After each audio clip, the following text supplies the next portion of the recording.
Cette émission est présentée par Télé-Élan. Vous êtes enfin aux commandes. Pour en savoir plus, visitez Rogers.com.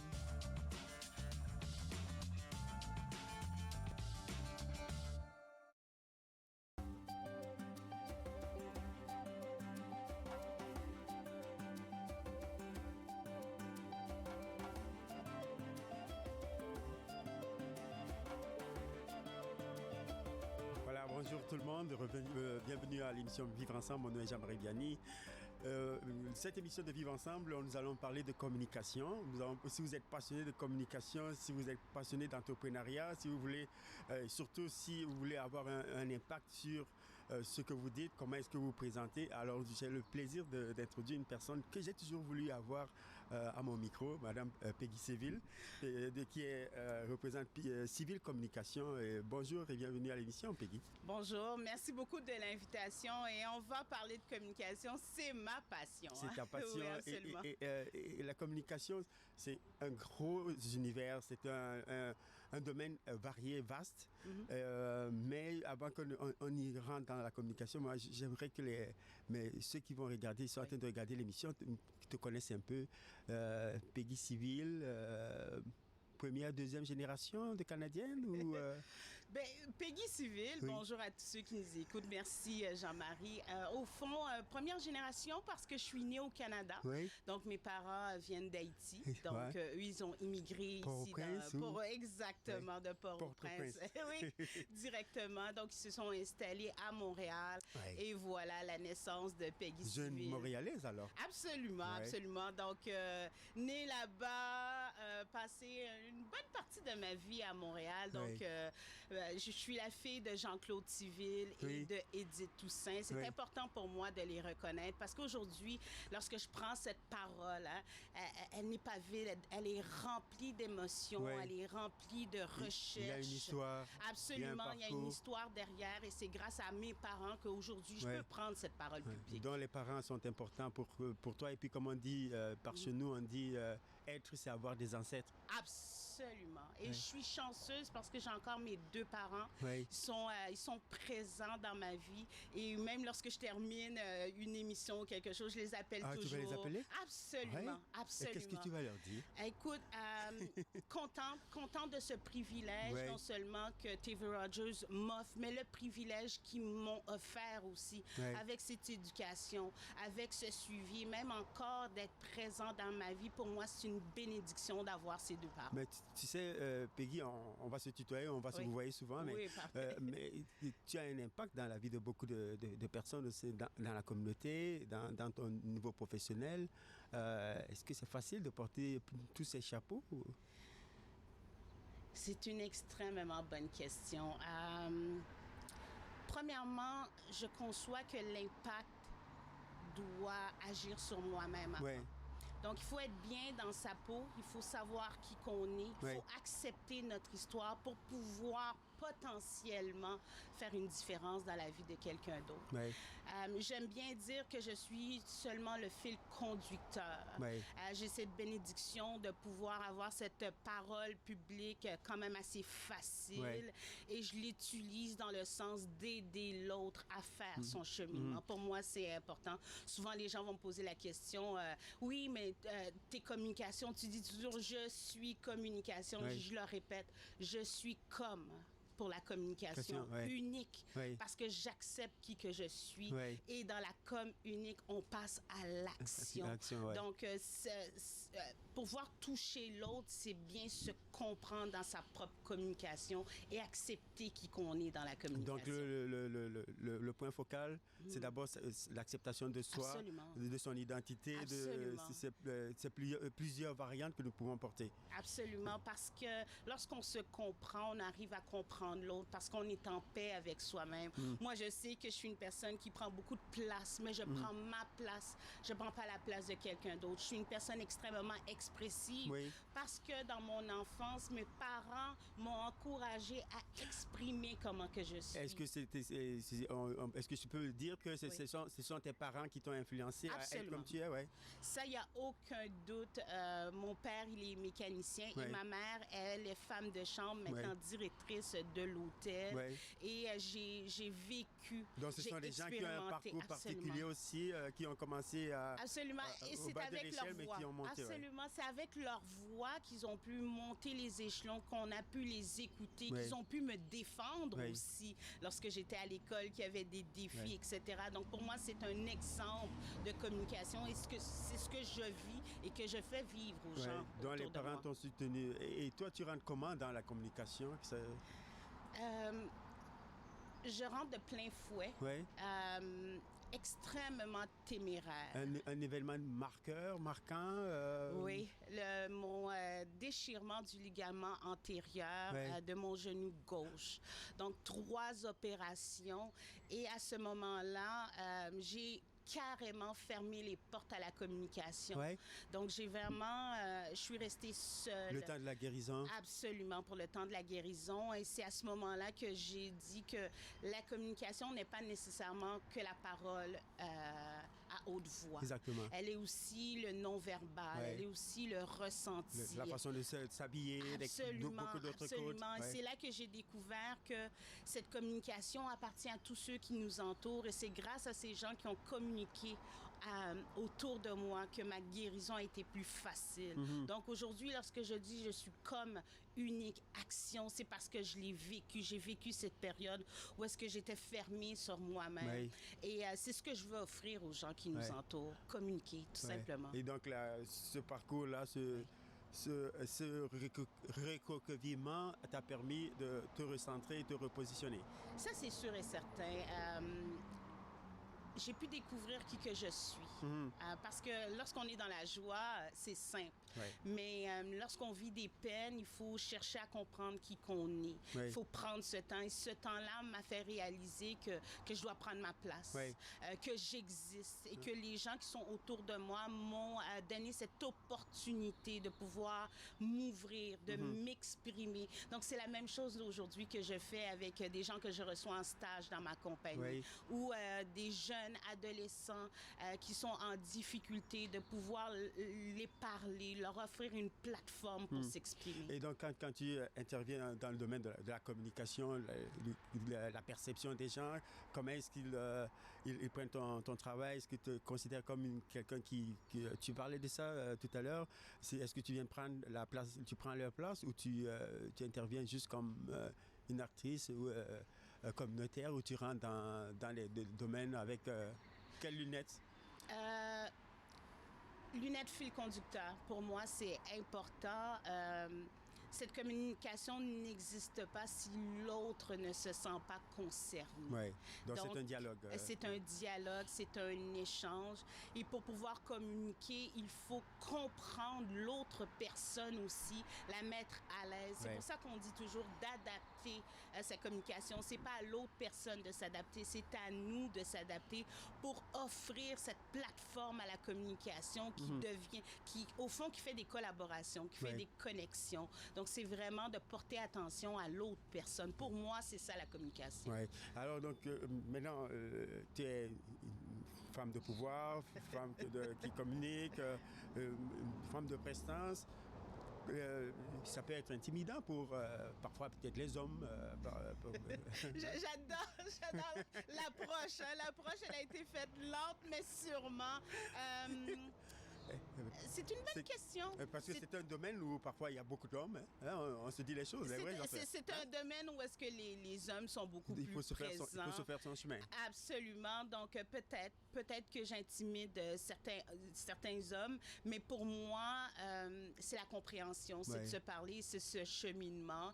Et j'essaie absolument de mettre l'autre à l'aise. Mais oui, une femme en communication, comme que je dis souvent, debout, dos au droit, prenez votre place. On ne va pas vous offrir cette place. Il faut absolument foncer et croire en ses propres capacités de pouvoir prendre cette place, cette capacité de pouvoir s'exprimer et de réagir lorsqu'il faut. Et des fois, les femmes, on a notre façon de faire aussi. Le silence aussi peut être extrêmement lourd et extrêmement évocateur. Il faut juste savoir comment le faire. Maman disait souvent que le silence, c'est une façon de parler. Est-ce que le silence est communicateur? Toi, Absolument. Oui. Voilà. Ce silence est plein lorsqu'on est capable de le prendre et de l'assumer. Oui. Absolument. Le silence devient plein lorsqu'on est capable de l'accepter. Ça, c'est très important. Et encore une fois, ça revient à savoir qui vous êtes. Oui. Si vous êtes sûr de vous-même, ce silence peut remplir une salle et faire réfléchir l'autre et le faire faire un cheminement. Tu as eu plusieurs parcours, travaillé pour plusieurs boîtes. Professionnellement, tu en as créé plusieurs concepts. Est-ce qu'il y a un des concepts qui te revient le plus ou c'est tous tes bébés que tu emmènes avec Peggy, la communicatrice? Civil Communication, qui est ma compagnie, a plusieurs concepts, mais dans chaque concept, que ce soit la gestion de médias sociaux, que ce soit du coaching en parole publique, l'important, c'est cette connexion avec l'autre. Sans l'autre, la communication, pour moi, n'existe point. Donc, c'est important pour moi d'être connecté et de collaborer. Donc, j'ai besoin de l'être humain. Donc, quand on parle du virtuel, on trouve une façon quand même de connecter, de reconnaître l'autre, ce qui est important pour moi. Et donc à chaque fois, ça donne aussi l'état d'esprit d'innovation constante. Oui. On est tout le temps dans... Avec le monde virtuel, on n'a pas eu nécessairement le choix, ou on a fait le choix d'embarquer et de continuer à connecter avec les gens. Pour moi, c'est tout simplement de reconnaître l'autre. Donc, lorsqu'on est sur Zoom ou sur d'autres plateformes, c'est important de pouvoir avoir ce contact avec l'autre et de le reconnaître. Et donc, la réalité actuelle est le monde virtuel. Certaines personnes ont la difficulté. On parle ici des différentes plateformes. Est-ce que on embarque dans ce monde virtuel quand on est communicatrice comme toi? Comment on se laisse aller comme dans ces premiers débuts, le début où on se dit on s'y lance, quoi? Oui, je me suis lancée. Et au début, même si on m'appelle Madame Communication, Madame Communication a dû de s'ajuster. Les plateformes ne sont pas intimidantes pour toi, non? Non, pas du tout. Mais au début, on se demande comment qu'on va faire, comment qu'on se présente. Oui, absolument. Mais maintenant, c'est de trouver comment qu'on est à l'aise dans ces plateformes. Donc, on fait preuve de créativité aussi, parce que je pense que le succès en communication, c'est d'être créatif au niveau de l'approche, comment faire les choses. Mais pour l'instant, ça va bien. Ça va bien. Et la part avant d'aller à la pause, la part du contact humain dans ça, qu'est-ce que ça occupe dans cette communication-là pour toi? Souvent, on va se mettre cette barrière de mais tu l'as pas là, j'espère. Non, pas du tout. Donc, on est loin, au contraire, mais vous êtes proche parce que vous êtes dans la maison de quelqu'un, dans la cuisine de quelqu'un. Donc, lorsque le chat se promène, on reconnaît le chat. Lorsqu'on prend le temps de placer les choses, le reconnaître et le dire sur Zoom. Je pense que c'est un privilège de pouvoir rentrer dans l'univers de l'autre. Et maintenant, comment qu'on fait pour maximiser ce moment? Moi, je le vois de côté très positif. Si vous saviez combien de maisons que j'ai visitées depuis la COVID, c'est extraordinaire. Plusieurs maisons? Absolument. Et c'est quoi? Qu'est-ce qu'il y a des anecdotes peut-être? Absolument. À partager avec nous avant d'aller à la pause? Oui, pendant le Zoom, un chat, un chien est venu se présenter tout simplement pendant que j'étais en conversation avec quelqu'un. Les enfants qui passent à l'arrière, qui veulent être absolument reconnus, qui nous disent allô. Donc, plein d'anecdotes au niveau de ce monde virtuel. Finalement, ça fait rire et puis Finalement, on fait un petit câlin à l'enfant ou on tasse le chat avec douceur. Oui, on essaye. Et puis on s'excuse et puis poursuit, on continue. Oui. Mais avec ça, peut-être nous, on va prendre une courte pause avec cette anecdote-là. Et on revient donc pour la deuxième partie de l'émission avec la notion du vivre ensemble. Allez, donc ne quittez pas et on revient tout de suite après la pause.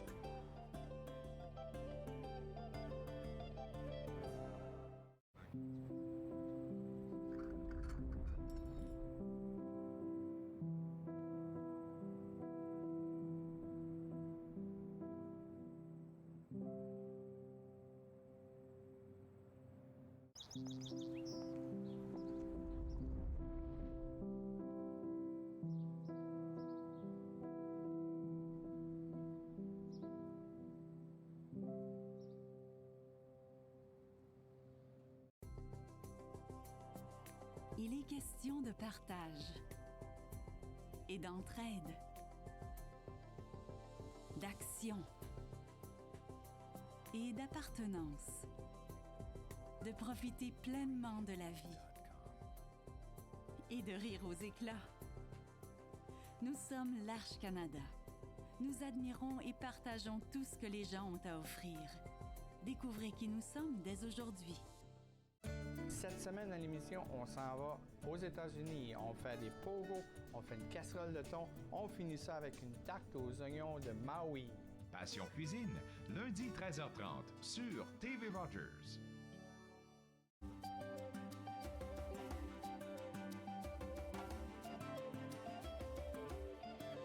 Alors, de retour à Vivre Ensemble, j'ai l'honneur et le plaisir de recevoir une communicatrice hors pair, Madame Peggy Civil, de Civil Communication. Et la communication joue un grand rôle dans les messages qu'on envoie. On voit beaucoup dans les réseaux sociaux aujourd'hui, les messages d'intimidation et tout. Mais ça vient un peu empiéter sur la notion de vivre ensemble. Comme grande communicatrice, comment est-ce que ça influence ton travail, le coaching et l'entreprise que tu gères, Peggy? Je pense sincèrement que le vivre ensemble commence par le vivre avec soi-même. Oui. Hein? C'est toujours d'être en accord avec qui que vous êtes, de la façon que vous êtes et de comprendre qu'est-ce que vous amenez de plus à cette société. Et ensuite, on passe au vivre ensemble. Dans cette distance, hein, il faut reconnaître nos peurs. Il faut reconnaître nos idées préconçues. C'est vrai. Et pour pouvoir créer ce cercle de vivre ensemble. Lorsqu'on parle de médias sociaux ou dans le présentiel, dans la vraie vie, il y aura toujours quelqu'un qui aura quelque chose à dire. Oui. Mais c'est de bien se connaître et de passer à d'autres choses pour pouvoir unir tous ensemble et pouvoir vivre, mais ensemble. Vivre ensemble, pour moi, c'est tout simplement d'accepter l'autre, être ouvert d'esprit pour aller chercher cette collaboration, cette connexion humaine. Parce qu'on oublie souvent culture, quelle langue tu parles, qu'est-ce que tu manges, mais qui es-tu en tant qu'humain? Quelle connexion je peux avoir avec toi? Je pense que c'est à partir de ce moment qu'on parle de vivre ensemble. Parce que c'est la montée des intolérances, de la haine en ligne, etc. Parce que certaines personnes, au niveau de la communication, se sentent plus confortables d'être derrière un clavier, alors que le vrai monde, c'est comme nous sommes en train de le faire en face, à communiquer avec les autres. Et donc, on peut le donner quel genre de conseils peut-être aux jeunes qui sont en train de nous regarder, qui pensent que parce que je suis timide et que je sais écrire, je suis derrière mon clavier, je peux dire n'importe quoi à n'importe qui. Je pense pour tous les jeunes qui nous écoutent, parce que j'ai cette corde sensible à faire avancer notre jeunesse. Je pense que c'est très important de prendre nos responsabilités. Toujours penser à ce qu'on écrit. Est-ce que ça va blesser quelqu'un? Quelle est l'intention derrière ce que j'écris? Et il faut absolument que cette jeunesse soit responsable de leurs mots. Je trouve que les mots sont extrêmement importants et peuvent blesser encore plus qu'un beaucoup physique. Ouais. Les mots imprègnent les gens. Ils peuvent même les faire prendre un moule qui fait une continuité dans leur vie. Vous êtes jeunes, vous avez tous cette capacité de pouvoir embrasser l'autre et de faire le vivre ensemble rayonner dans la façon positive. Ouais. Je pense qu'il faut utiliser nos mots à bonne séance et même si on est jeune, je pense qu'on a cette capacité de pouvoir pousser l'autre, de faire rayonner l'autre et de faire vivre ensemble. Pour certains, le vivre ensemble, c'est l'intégration. Pour d'autres, le vivre ensemble, c'est l'inclusion. Pour toi, qu'est-ce que ça signifie, vivre ensemble? De reconnaître l'autre dans son intégrité. Oui. Et quand je dis ça, c'est important. D'accepter l'autre comme qu'il est, sans vouloir le changer. Est-ce que tu as l'impression que notre société, notre communauté, le monde autour de toi, nous avons cette culture-là de vivre ensemble intégrée dans nous? Ou c'est un acquis ou c'est quelque chose qui est à travailler continuellement? C'est certainement à travailler. Je pense pas que c'est un acquis, que tout est collé dans le béton, comme qu'on dit dans mon pays. Je pense qu'on a très avantage à s'ouvrir, que ce soit du côté de Gatineau, de la capitale nationale ou même à travers le Canada. C'est un cheminement. C'est sûr qu'il y a une amélioration, mais j'ai l'impression qu'on veut souvent mettre des numéros, de la représentation. Je pense qu'il faut aller au-delà de ça. Qu'est-ce qu'une représentation? Femme, noire, communication, enfant, grand-père, grand-mère. Je pense que c'est l'être humain qui doit s'ouvrir et s'unir, sans couleur, sans langue, sans sexe. Je pense qu'on a tous quelque chose à dire. Certains te diraient, j'ai peur. La peur dans ça intervient également. Oui, absolument. Certaines personnes vont dire que j'ai peur, j'arrive pas à me retrouver ou je. Un peu timidé ou timide. Au contraire, moi je leur dirais l'avantage c'est de s'ouvrir, l'avantage c'est de grandir, l'avantage c'est de partager parce que demain tu ne sais pas où est-ce que tu vas être et c'est peut-être cette personne que peut-être au début tu avais peur, mais avec cette ouverture qui va te faire grandir. Donc je pense que le vivre ensemble c'est de grandir ensemble, mais c'est cette ouverture à l'être humain pour pouvoir s'unir. Et moi, je pense, et comme la devise de mon drapeau, l'union fait la force. Et il faut le croire, mais il faut le vivre aussi. Parce que souvent, il va y avoir des statistiques, il va y avoir des professionnels qui vont parler sur ça, mais dans la vraie vie, ça veut dire quoi? C'est autre chose, et nous sommes dans un pays monde, le Canada, dans une communauté monde où on raconte nos voisins, nos voisines ne sont pas parfois de l'identité ou de la culture que nous représentons nous-mêmes, ce qui a une bénédiction. Comment est-ce qu'on pourrait continuer à développer, à enrichir cette culture de pays monde que j'appelle le Canada? Je vais le prendre du côté plus personnel. Je me suis rendu compte que le matin, lorsque je quittais la maison, j'étais toujours à la hâte. Donc, mon voisin est souvent sur son perron. Ma voisine, elle nourrit son chat, mais de mon côté. Je pense que ma pelouse, elle est plus verte, donc son chat est toujours... Et puis, un matin, je me suis arrêtée. Je me suis dit, mais tu es comme unique action, mais... tu vas tellement vite que tu n'arrives pas à saisir ces moments. Et j'ai traversé la rue, j'ai dit bonjour à mon voisin. J'ai salué ma voisine et maintenant, je me rends compte que ma voisine a des petits-enfants qui viennent maintenant, elle est plus ouverte, donc ils viennent jouer sur mon terrain. C'est pas mon terrain, c'est notre terrain. Exactement. Mon voisin qui m'invite à faire des marches maintenant le matin, mais c'est dans cette fraction de seconde qu'on prend le temps de s'arrêter et de réaliser que je ne vis pas pour moi seule, mais qu'il y a des gens qui m'entourent, les reconnaître. Et je pense qu'on est capable de faire un cheminement à partir de ce moment. Et donc, le cheminement se fait avec l'ouverture vers les autres.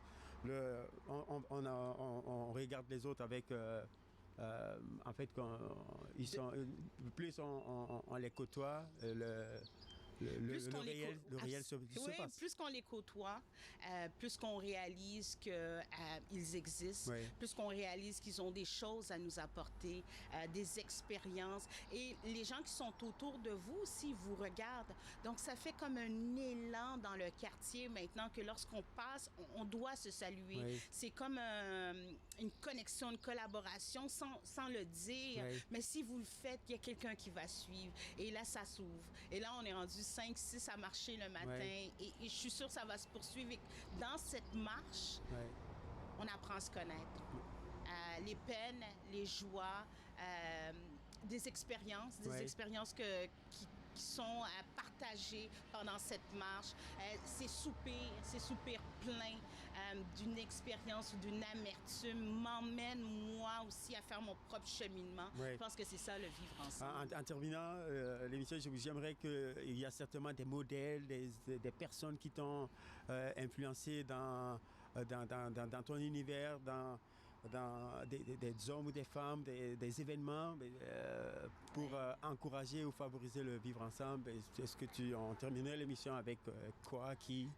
Je voudrais faire hommage à M. Thomas Leroux. Thomas Leroux. Qui nous a quittés hier.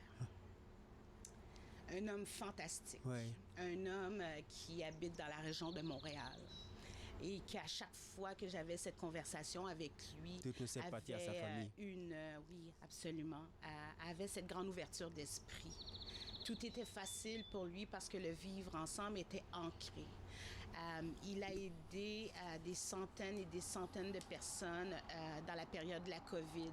Sans même savoir, on lui demandait les statistiques. Il était toujours en retard dans ses statistiques parce que pour lui, il n'y avait pas une personne asiatique, il n'y avait pas une personne de communauté musulmane ou etc. Il y avait tellement... Et il ne s'arrêtait pas à ça. Mm-hmm. Il ne s'arrêtait pas à ça. Il a donné la main à plusieurs personnes et entre autres à moi, d'avoir cette opportunité de vivre ensemble, mais d'une façon de différentes régions. Donc lui, il était à Laval, moi du côté de la capitale nationale. Je veux prendre le temps de remercier sa famille pour qui qu'il était, le remercier parce que c'était un grand homme et je dis c'était, mais c'est un grand homme qui m'a appris que le vivre ensemble de façon communicationnelle, c'est vraiment d'écouter le besoin de l'autre. Mm-hmm. Au moment où est-ce qu'on écoute le besoin de l'autre, le vivre ensemble est parti et il a su avoir l'oreille attentive. Absolument. Ouais. Il a su écouter toute une population, a changé la vision de faire à Laval. Pour moi, je serai toujours reconnaissante. Ouais. Toujours reconnaissante. Et donc, en tout cas, à cette famille-là, on souhaite toutes nos sympathies. Absolument. Et à la jeunesse maintenant, c'est important, toi et moi, pour la jeune génération, de passer le témoin. On les laisse avec quel message du vivre ensemble? Pour la jeunesse, prenez votre place. Et puis surtout les jeunes filles et les femmes. Les jeunes femmes qui nous écoutent, prenez votre place. Vous ne prendrez jamais la place de quelqu'un d'autre. Vous prenez votre place. Oui. Vous regardez droit dans les yeux et vous communiquez. Faites-vous confiance. Vous avez des mentors dans la région, entre autres. Moi, si vous voulez me rejoindre, ça va me faire plaisir. Mais ça va être important de prendre votre place, de la prendre d'une façon élégante et de ne pas oublier que vous êtes comme unique et action. Il faut que ça résonne. Prenez, je dis toujours debout, dos droit, prenez votre place. Il n'y a personne qui va vous la donner. Mais si vous avez besoin d'aide pour la construire, vous avez des gens en communication qui sont présents. Entre autres, moi, je m'offre en tant que mentor pour pouvoir vous guider, tout simplement vous guider vers l'objectif que vous voulez atteindre. Et donc, j'aime souvent, à chaque fois que je participe à une rencontre, j'aime dire, il faut regarder ceux qui ne sont pas autour de la table. Alors, tu ouvres la place à ceux et celles qui ne sont pas autour de la table. Tu leur dis, allez, venez-vous-en. Absolument. Donc, ma table, elle est grande ouverte. Vous pouvez me trouver au 140 Boulevard Grébert, mon nouveau local. Wow. Donc, maintenant, on se lance dans une nouvelle aventure. Donc, je peux vous accueillir. Merci beaucoup. En tout cas, merci infiniment d'être passé. Et puis, nous, on vous remercie et puis on vous demande de continuer à écouter Vivre ensemble. Merci, Peggy. Merci.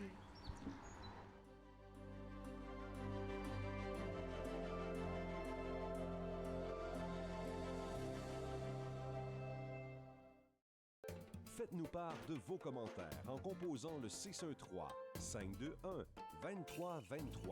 par courriel sur Facebook et Twitter.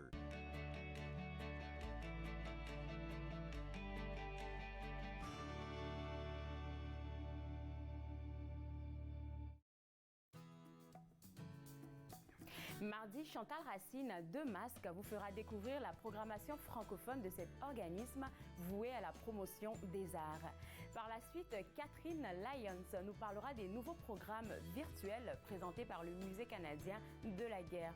Finalement, nous rencontrerons un représentant du Conseil des écoles publiques de l'Est de l'Ontario. Entre nous, en semaine, 11, 18 et 22 heures sur TV Rogers. Sur le noir, ça va paraître, ça va être plus facile. C'est pour ça que j'ai mis le noir auparavant. Le foncé.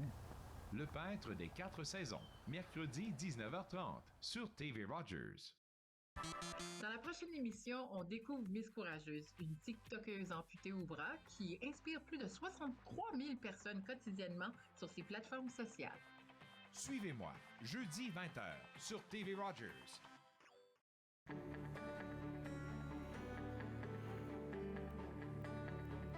Vous regardez TV Rogers, Ottawa.